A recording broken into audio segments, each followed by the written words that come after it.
Your dreams don't have an expiration date. Sometimes the greatest adventures come after the greatest battles. On a crisp October morning in 2023, two figures stood at the base of Springer Mountain in Georgia, staring up at the trail marker that read Appalachian Trail, Southern Terminus. David Johnson, 68 years old, adjusted the straps on his hiking pack with hands that trembled slightly, not from nervousness, but from the lingering effects of his stroke 3 years earlier. Beside him, his wife Patricia, 66, took a deep breath with lungs that had nearly failed her just 2 years ago, testing the oxygen levels in her blood one more time. They weren't planning to hike all 2,190 miles to Maine. That ship had sailed decades ago when they first dreamed of through hiking the AT in their 20s. But they were going to hike 100 miles over the next 3 weeks, something every doctor, every medical professional, every well-meaning friend had said was impossible. "We're really doing this," Patricia whispered, her eyes filling with tears. David squeezed her hand, the hand that had held his through 2 strokes, her lung disease diagnosis, his difficult recovery, and her fight to breathe. "We're really doing this," he confirmed. This is the story of how they got there. It's about love, resilience, medical miracles, and the power of refusing to let your dreams die even when your body tries to. It's a story for every older American who's been told you can't, you're too old, or it's too late. Because sometimes, the greatest adventures of your life begin after the greatest battles. David and Patricia met in 1977 at Ohio State University. He was studying forestry, she was pursuing nursing. Their first date was a hike in a state park. By their third date, they were talking about someday hiking the Appalachian Trail together. "It was our someday dream," Patricia recalls. "Someday when we had time. Someday when we saved enough money. Someday when the kids were grown. Someday became our favorite word." They married in 1979. David became a park ranger, Patricia a pediatric nurse. They had 3 children, Jessica in 1982, Matthew in 1984, and Sarah in 1987. Life became beautifully chaotic: little league games, dance recitals, scraped knees, parent-teacher conferences, birthday parties, and the endless juggling act of 2 working parents raising 3 kids. The AT dream sat on the shelf, waiting for someday. They took the kids camping every summer. Short hikes, teaching them about nature, instilling a love for the outdoors. The kids grew up hearing stories about Mom and Dad's plan to hike the Appalachian Trail someday. "When are you actually going to do it?" Jessica asked when she was 16, rolling her eyes with that special teenage skepticism. "When you kids are grown and out of the house," David promised. "Then it'll be our time." The years rolled by. The kids went to college. David and Patricia entered their 50s, still working, still busy. They talked about the AT often, bought guidebooks, planned potential routes. They promised themselves, when they retired, that would be their celebration. They'd take 6 months and through-hike the entire trail. The first blow: David's stroke. David retired from the Park Service in 2018 at age 63. Patricia planned to work 2 more years until she hit 65, then retire from the hospital. The plan was set: spring 2021, they'd start at Springer Mountain and hike north to Maine. They had it all mapped out. But life, as it often does, had other plans.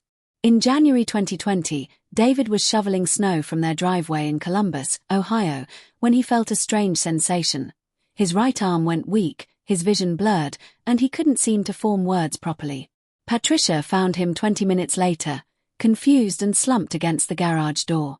Stroke. A massive ischemic stroke affecting the left side of his brain.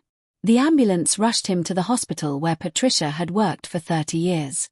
Her colleagues fought to save him, administering clot-busting drugs, monitoring his vitals. Patricia stood outside the treatment room, a nurse herself but powerless to help the man she loved, praying harder than she'd ever prayed in her life. David survived. But the aftermath was devastating. The stroke left him with significant right-side weakness, particularly in his arm and hand. His speech was affected. He knew what he wanted to say but struggled to get the words out. His balance was compromised. Simple tasks like buttoning a shirt or tying his shoes became monumental challenges. The doctor was blunt: You'll need extensive physical therapy. Some function may return, but you'll likely have permanent deficits. Your hiking days are probably behind you, David. I'm sorry. David said nothing. He couldn't, the words wouldn't come. But Patricia saw the devastation in his eyes.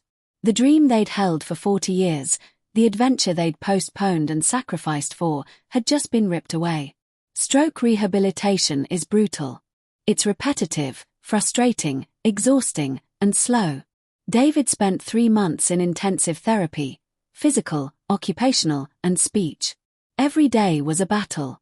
Say the word, David. Apple. A-people. A-P-A-P-P-U-H. That's good. Again. Apple. His right hand refused to cooperate. The therapist put a ball in his palm. Squeeze. Come on, you can do it. The ball barely moved. David wanted to scream, to throw something, to give up. But Patricia was always there. She took a leave of absence from work to be with him during recovery. She encouraged him, celebrated tiny victories, held him when he cried from frustration. She learned his therapy exercises and practiced with him at home for hours beyond his scheduled sessions. Remember the AT? She'd say when he wanted to quit. Remember Springer Mountain? We're not done yet, David. We're not done. Slowly, painfully, he improved. His speech came back, though he still struggled with certain words and spoke more slowly than before. His right arm regained some strength, enough to be functional if not fully normal. His balance improved with practice. But he was not the same man who'd retired 2 years earlier. He walked with a slight limp. His right hand still had a tremor. Hiking more than a mile left him exhausted. The neurologist was encouraging but realistic. You've made remarkable progress, David. Many stroke patients don't recover this well. You should be proud. But understand your limitations. Your stamina isn't what it was. Your balance is compromised. A trail like the AT would be extremely dangerous. David nodded. He understood. The dream was dead. Or so he thought. Just as David was regaining independence, just as they were beginning to imagine what their new normal might look like, Patricia got sick. It started with a cough in late 2020. She blamed it on stress, on the pandemic, on the fact that she'd gone back to work at the hospital during COVID. But the cough didn't go away. It got worse. She became short of breath walking upstairs. Then walking across a room. Then sitting still. The diagnosis was devastating. Interstitial lung disease, specifically idiopathic pulmonary fibrosis, IPF. Her lungs were scarring, becoming stiff and unable to properly exchange oxygen. The cause was unknown, hence idiopathic. The prognosis was grim. There's no cure, the pulmonologist explained gently. We can slow the progression with medication, but the scarring is permanent. Your lung capacity will continue to decline. Eventually. He didn't need to finish the sentence. Patricia was a nurse. She knew what eventually meant. The average life expectancy after an IPF diagnosis was 3 to 5 years. Patricia was 64 years old. She and David had survived his stroke, worked so hard to get him back on his feet, only to face this new monster. She looked at her husband, this man she'd loved for over 40 years, and thought, we'll never hike together. We'll never see the mountains. All those some days ran out. That night, in their bedroom, they held each other and cried. The next year was the hardest of their lives. Patricia's condition worsened despite medication. She required supplemental oxygen, first during exertion, then most of the time. She had to retire from nursing, the job she loved, her identity for 4 decades, gone. David, still recovering from his stroke, became her caregiver. The man who'd needed so much help was now providing it, even as he struggled with his own limitations. He managed her medications, monitored her oxygen levels, helped her with daily tasks, and watched helplessly as the woman he loved fought for every breath. Their children rallied around them. Jessica flew in from Seattle every few months. Matthew, who lived in Cincinnati, visited weekly. Sarah, in Cleveland, called daily. They helped with medical appointments, errands, and emotional support. But there was an elephant in the room nobody wanted to acknowledge. Patricia might not have much time left. One evening in spring 2021, the exact time they were supposed to be starting their AT through hike, Patricia sat in her chair with oxygen cannulas in her nose, watching a documentary about people hiking the Appalachian Trail. "Turn it off," she said quietly. "Pat. Please. I can't watch it. It's too painful." David turned off the TV. He knelt beside her chair, taking her hand. "I'm sorry," he said. "I'm so sorry we never got to do it." Patricia's eyes filled with tears. "Me too. I thought we had time. I really thought we had all the time in the world." "We wasted it," David said bitterly. "All those years saying someday. We should have gone in our 30s. Our 40s. Any time. We had chances and we didn't take them. We were raising kids. Building careers. Living life. And now." David's voice broke. "Now we're broken. Both of us. The dream died with my stroke and your lungs." They sat in silence, holding hands, mourning not just their current situation but all the adventures they'd never have.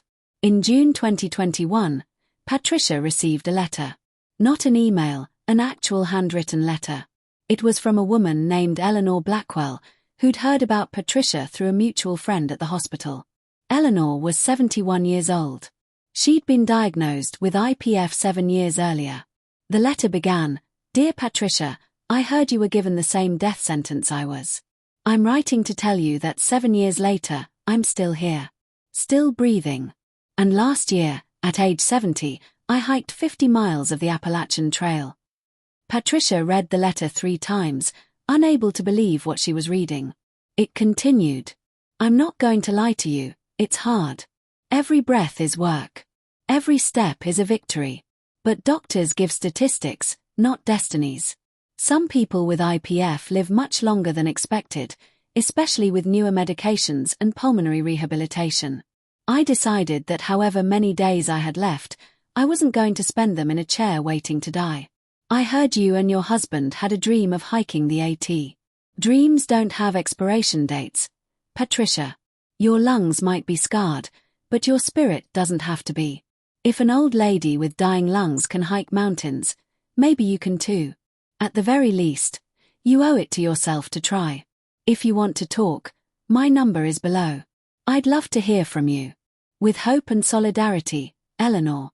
Patricia showed the letter to David that evening. He read it, his damaged hand trembling as he held the paper. "Do you think?" Patricia started, then stopped. "What? Do you think maybe she's right? That we're giving up too soon?" David looked at his wife, this incredible woman who'd stood by him through his darkest days, who was now facing her own mortality with such grace.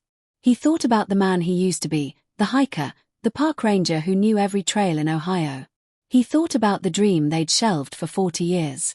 "I think," he said slowly, "that we should call Eleanor." They met Eleanor Blackwell at a coffee shop in Columbus 2 weeks later.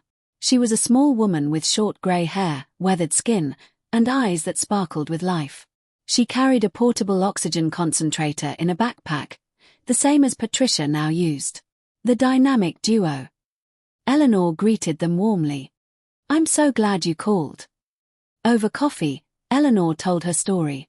She'd been a high school English teacher, diagnosed with IPF at 64, right after retirement.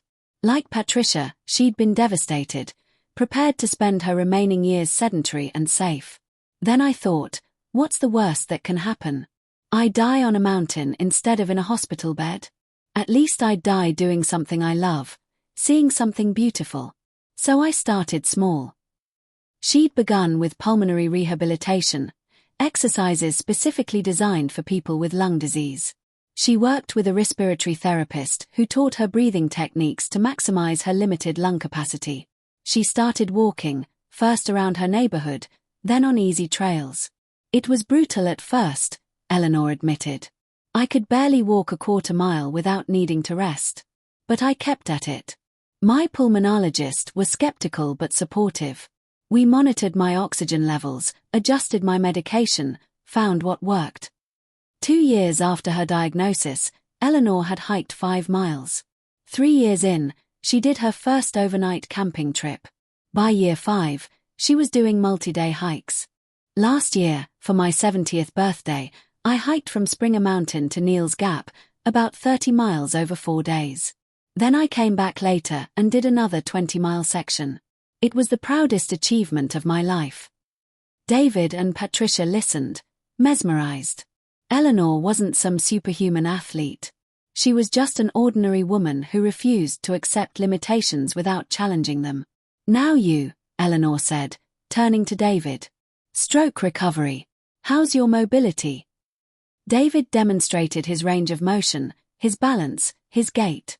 Eleanor watched carefully. You've done well in recovery. I can see the weakness, but I can also see strength. Have you tried hiking since the stroke? Short walks, David admitted. Nothing serious. The doctors said. Doctors deal in probabilities and liability, Eleanor interrupted gently. They have to tell you the risks. But they can't tell you what you're capable of. Only you can discover that. She looked between them. Here's what I propose. Let's start small. Really small. We'll hike an easy 1-mile trail next week. We'll see how you both do. We'll monitor Patricia's oxygen.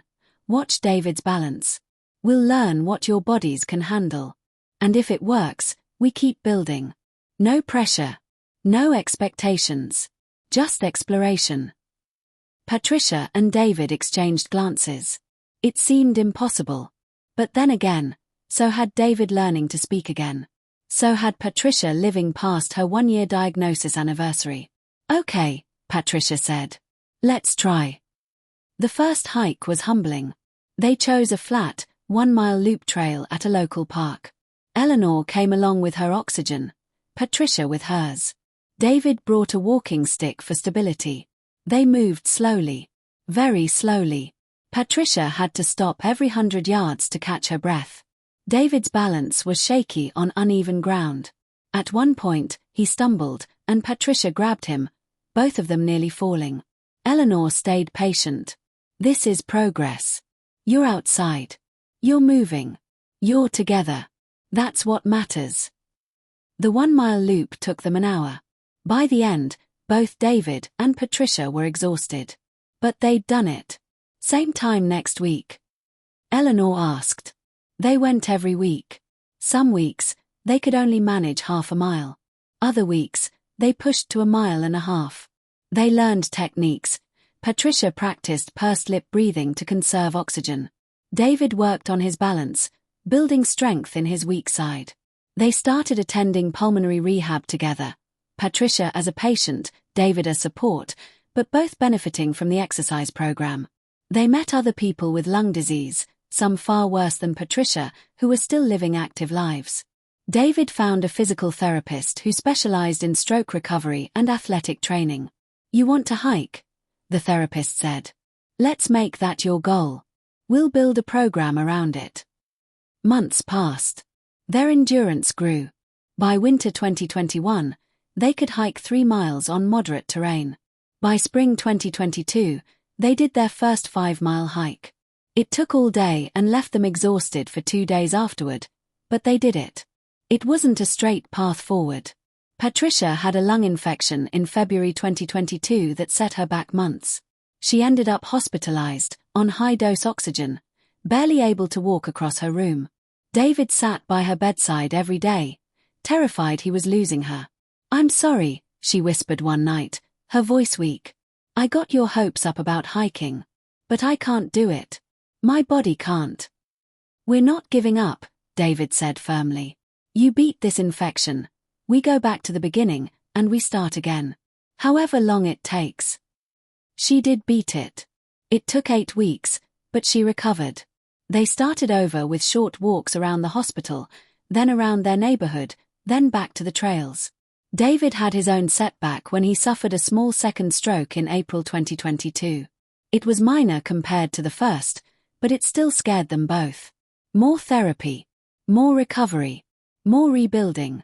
Their children were worried. Mom, Dad, maybe this hiking thing isn't realistic, Jessica said gently during a visit. Maybe you need to accept your limitations and find safer activities.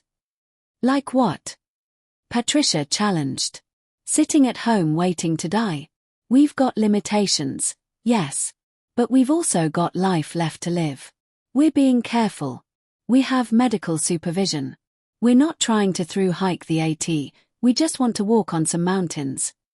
But what if something happens? What if you're out there and what? David interjected. We die doing something we love instead of slowly declining in armchairs. Jess, honey, we appreciate your concern. But we need you to support us, not protect us to death. It was a hard conversation, but necessary.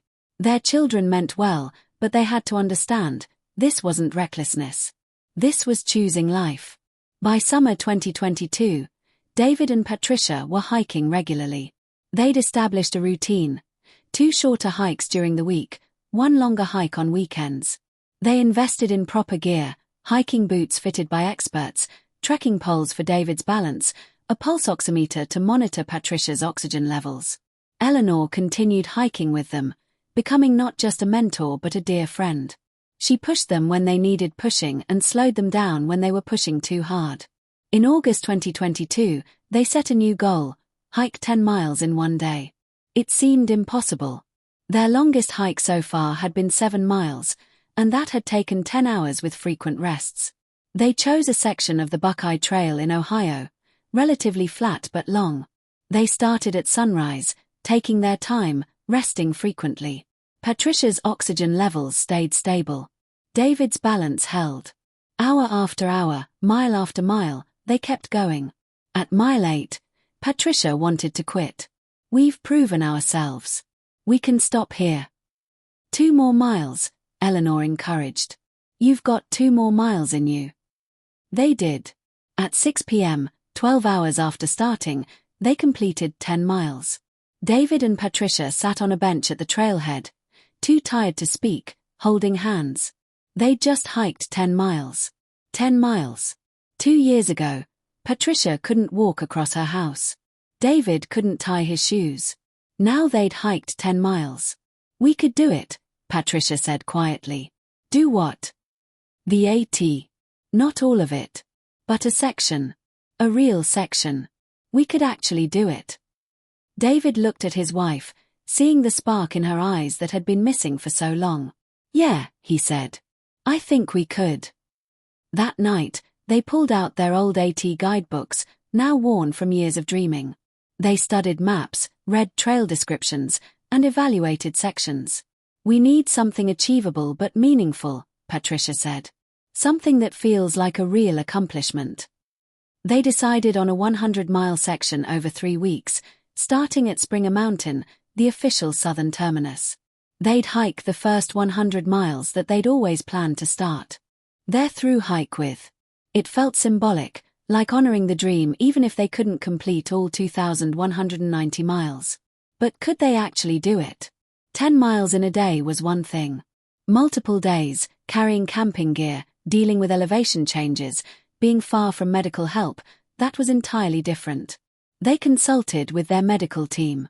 Patricia's pulmonologist was skeptical but intrigued. Your lung function is stable. If we optimize your oxygen system, if you hike conservatively, and if you have an emergency plan, it's theoretically possible. But Patricia, you understand the risks. I do. And you still want to try. I do. David's neurologist was more encouraging. Your recovery has been remarkable. Your balance has improved significantly. You've built muscle memory and strength. I'm not saying it's safe, but I'm also not saying it's impossible. You'd need to be extremely careful, especially on steep or rocky terrain. They spent months planning. They researched lightweight gear to minimize the weight they'd carry. They practiced camping to get used to the physical demands. They hiked in all weather conditions to prepare for anything. Eleanor helped them plan their route, identifying good camping spots, water sources, and bailout points if they needed to exit the trail. They arranged for a support person, Matthew, their son, to be available to pick them up at road crossings every few days for resupply and to check on their condition. This is really happening, Patricia said one night in December 2022, looking at their detailed itinerary. We're really going to hike the Appalachian Trail. Part of it, David corrected. The beginning of it, Patricia smiled. The beginning of our dream. In the months leading up to their planned October 2023 departure, they trained intensively. They built up to consistently hiking 12 to 15 miles in a day. They practiced with full packs. They worked with their medical team to optimize medications and oxygen systems. But as the date approached, doubts crept in. Patricia had a bad breathing day in September and panicked. What if this happens on the trail? What if I can't get enough oxygen? David had a moment where his balance failed on a training hike, and he fell hard, bruising his hip. What if I fall on the AT? What if I injure myself and we're miles from help? They had a serious conversation 1 week before departure. We don't have to do this, David said. We've already proven so much. We've hiked hundreds of miles since our diagnoses. We've achieved more than anyone thought possible. The AT itself, maybe that's pushing too far. Patricia was quiet for a long time. Then she said, David, I might have 3 years left. Maybe 5 if I'm lucky. Maybe less. I don't want to spend those years being careful. I don't want to die having never tried for our dream because we were too scared of failing. I don't want to lose you on a mountain. And I don't want to lose myself in fear. We've prepared. We have support. We're being smart about this. But yes, there's risk. There's always risk. There was risk in me going back to work after your stroke. There was risk in you driving again. Living involves risk. David pulled her close. Okay. We go. But we promise each other, if it's too much, if it's not safe, we stop. No ego. No proving anything. We listen to our bodies. Deal. October 15th, 2023. They stood at the southern terminus of the Appalachian Trail. Eleanor was there, having driven down from Ohio to see them off. Matthew was there with his camera, documenting everything. A handful of other hikers, young people starting through hikes, watched curiously. You guys are brave, one young woman said. I'm 24 and nervous about this hike. You're inspiring. Patricia laughed. We're either inspiring or crazy. Maybe both. They signed the trail register, writing, David, 68, and Patricia, 66, Johnson. Better late than never. Better broken than beaten. The first mile was magical. They'd dreamed of this moment for 46 years. The trail was steep but manageable. The forest was beautiful in autumn colors. Despite their oxygen tanks, weak limbs, and slow pace, they were doing it. By mile 3, the magic wore off and reality set in. This was hard. Really hard. Patricia's breathing was labored even with oxygen. David's leg was shaking from effort. They stopped to rest every half mile. We're going so slow, Patricia worried. At this pace, it'll take us 6 hours to make 8 miles to our first campsite. Then it takes 6 hours, David said. We're not racing anyone. It took 7 hours. By the time they reached Hawk Mountain Shelter, they were exhausted. Other hikers were already there, younger people who'd passed them on the trail. They were friendly, curious about the older couple with oxygen tanks. What's your trail name? One asked, referring to the tradition of AT hikers giving each other nicknames. David and Patricia hadn't thought about trail names. They looked at each other. Oxygen and balance, Patricia said with a grin. I've got the oxygen tanks, he's got the balance issues. We're matched set. Everyone laughed. Trail names stuck. They were now oxygen and balance.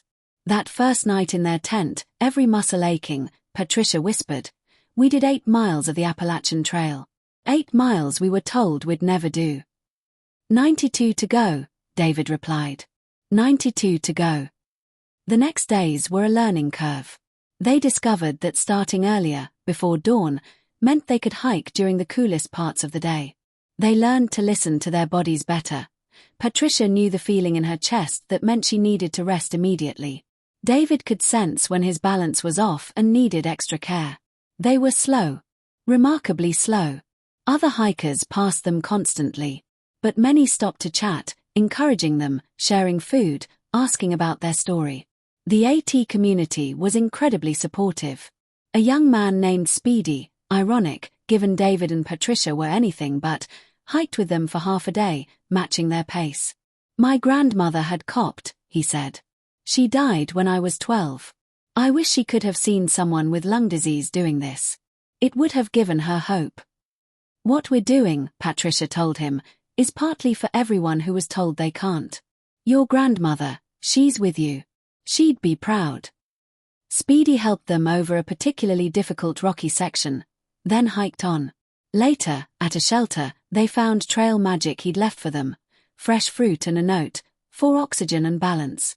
"You're inspiring. Keep crushing it." The trail had its challenges. Steep climbs left Patricia gasping, even with supplemental oxygen. Rocky descents tested David's balance.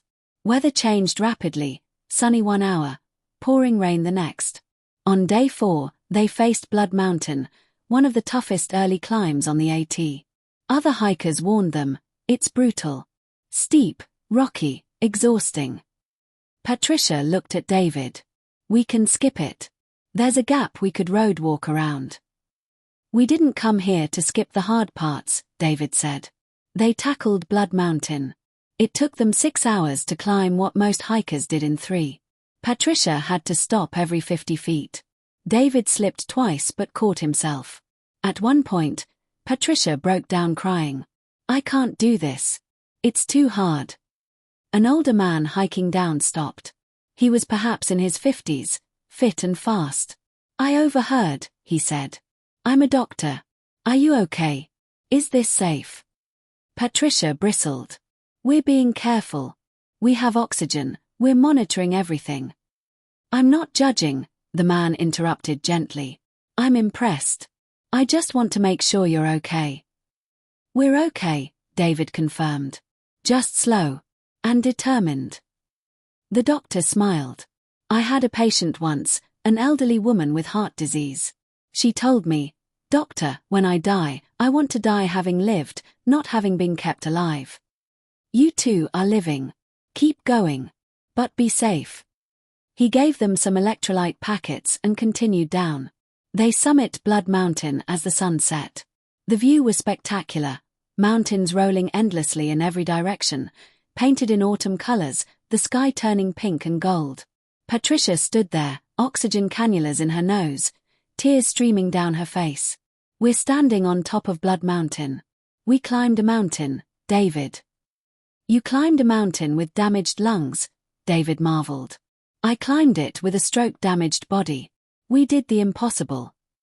They camped at the summit shelter that night, too tired to eat much, but filled with a sense of achievement they'd never experienced before. The second week was when the mental challenge hit harder than the physical. The newness wore off. It became a grind. Wake up sore. Pack up gear. Hike all day. Set up camp. Sleep.